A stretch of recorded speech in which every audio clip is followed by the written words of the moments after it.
سلامات لتريزيجيه ساقطا في أرضية الميدان. إصابة أخرى في تشكيلة دين سميث لمحمود، يبدو بأنه غير قادر على أن يكمل هذه المواجهة.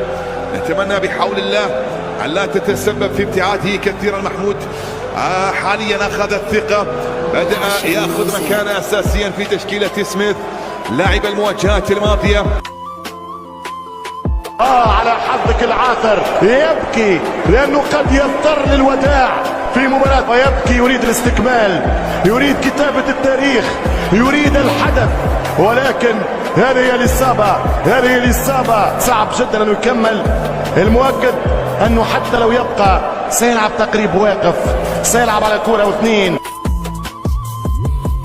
الإصابة حادة، الإصابة تخوف برشا، وبالنسبة مهدد أقول بالغياب، لأنه لما تخرج بهذه الطريقة ماهوش عادي، فما إصابة حادة. طريقة تفاعل وتعامل مهدد بالغياب عن قمة المنصب، هو السبب إنري. إن شاء الله معز باش يحكي الموضوع، أكيد معز باش يقول